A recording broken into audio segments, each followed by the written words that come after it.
အားလုံးပဲမင်္ဂလာပါ brain bag ကနေပြီးတော့ပြန်လဲကြိုဆိုလိုက်ပါတယ်ကျွန်တော်ဒီ group ပြပေးမှာက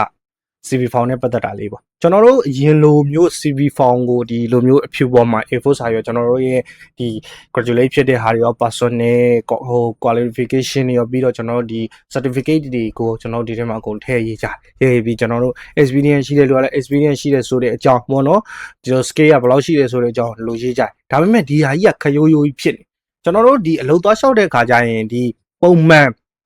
A4 စာရွက်အဖြူပုံစံနဲ့ရှောက်မယ်စာ CV form လှလှလေးဒီဇိုင်းလှလှလေးတွေဆိုရင်အနေဆုံးတော့ကျွန်တော်တို့သူများထက်အရင်တော့ကြည့်မယ်လို့ထင်တယ်အဲ့ဒီ CV form လှလှလေးတွေလုံနည်းကိုကျွန်တော်ပြောပြပေးသွားမယ်ဒါကကျွန်တော်ကဒီ laptop မှာနေမဟုတ်ဒီ CV form လုံနည်းက mobile မှာလည်း mobile browser ထဲမှာလည်းဝင်ပြီးလုပ်လို့ရတယ်အဲ့ဒီဟာကိုကျွန်တော်ပြောမယ်အရင်ဆုံးကျွန်တော်တို့ CP template.com သွားမယ် CP template.com သွားပြီးကျွန်တော်တို့ login လုပ်လိုက်ပြီးသွားပြီးကျွန်တော်တို့ဒီမှာဆိုရင်ဒါ login လုပ်လိုက်ပြီ login လုပ်လိုက်ပြီးသွားပြီကျွန်တော်တို့ဒီဘေးနားမှာ CP ဆိုတဲ့ဟာရှိတယ်ကျွန်တော်ဒီမှာစမ်းလုပ်ပြမယ်ဒါက login လုပ်ပြီးအထဲထဲဝင်သွားပြီထဲထဲဝင်သွားပြီဒီ CP template ဆိုတဲ့ဟာရှိဒီ CP templates ကိုကျွန်တော်တို့ဝင်လိုက်တဲ့အခါကျရင်ဒီကိုရောက်သွားတယ်ဒီကိုရောက်သွားရင်ကျွန်တော်တို့ဒီမှာ choose free CP template ဆိုတာရှိတယ် okay အဲ့ဒါလေးကိုကျွန်တော်တို့ဒီမှာလုပ်လိုက်မယ်ပြီးရင်ဒီမှာ choose this free template ဆိုတဲ့ဟာလေးရှိတယ်okay အဲ့မှာကျွန်တော်တို့ဝင်ပြီးဒီမှာအများကြီးပဲရှိတယ်ဒီမှာဒီဟာတွေကတော့မရဘူးပေါ့ဗျာဒီပေါ်မှာဒီမှာဒီ crown လေးတွေဟာဒါကတော့ free ဟာမဟုတ်ဘူးဒီ crown ဟာနဲ့ကတော့ဒါလေးတွေက free မဟုတ်ဘူးပေါ့ဗျာဒီမှာ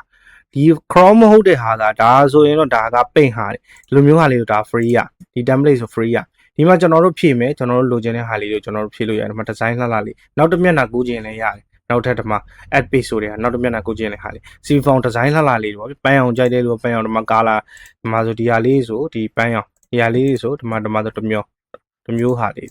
ဒီဟာမျိုးလေးတွေဆိုလဲဒီမှာဒီဇိုင်းလှလှလေးတွေပါဒီလိုမျိုးလေးတွေโอเคဒီမှာတော့ဖြည့်လို့ရတယ်ဒီမှာကျွန်တော်တို့ name ရှိမယ် job title ရှိမယ်ကျွန်တော်တို့မှာ position ပေါ့ graphic designer ဆို graphic designer အကောင့်လင်းသမားဆိုအကောင့်လင်းသမားပေါ့အခြားကျွန်တော်တို့ စေသမားစေနဲ့ပတ်သက်တဲ့လူစေနဲ့ပတ်သက်တဲ့လူခု developer ဆို developer နဲ့ပတ်သက်တဲ့ဟာတွေကျွန်တော်တို့ဒီမှာဖြည့်လို့ရတယ်ပြီးတော့ skill မှာလည်းကျွန်တော်တို့ဒီကိုကဘာ skill တွေရှိလဲဆိုတဲ့ဟာကိုဟိုလိုမျိုးကျွန်တော်တို့ CV form ရိုးမှာမဟုတ်ပဲဒီမှာသွားပြီးတော့ဖြည့်လို့ရတယ်ဒီမှာဆိုဒီ template ကိုအများကြီးပဲရှိဒီမှာ template တွေအများကြီးပဲရှိကိုကြိုက်တဲ့ template အကုန်လုံးရွေးလို့ရတယ်နောက်ထပ်အောက်မှာလည်းအများကြီးရှိတယ်အဲ့ဒါလုပ်ပြီးရင်ကျွန်တော်တို့ဒီမှာ save ဟာလာမလို့လေ save and copy cs copy လို့ရေးတာဒါပေမဲ့ save လိုက်မယ် save ပြီးသွားရင်ဘာလုပ်မလဲဆိုကျွန်တော်ဒီဟာကိုကျွန်တော် download PDF နဲ့ PDF file နဲ့ကျွန်တော်တို့ယူပြီးတော့ကျွန်တော်တို့ mail နဲ့ပို့တာပဲဖြစ်ဖြစ်ဘာပဲဖြစ်ဒီဟာကိုအပြင်မှာကျွန်တော်တို့ဒီ print ပြန်ထုတ်ပြီးတော့လုပ်တာပဲဖြစ်ဖြစ်ဒါကလေးကမိုက်ပါတယ်ကျွန်တော်တို့ရိုးအလုပ်လျှောက်တဲ့ကရိုး CV form အဖြူကြီးကမမိုက်ဘူးပေါ့ဗျာဒါလိုမျိုး CV form လှလှလေးတွေလုပ်တဲ့နည်းကိုဒါကျွန်တော်ပြောပြပေးတာပါ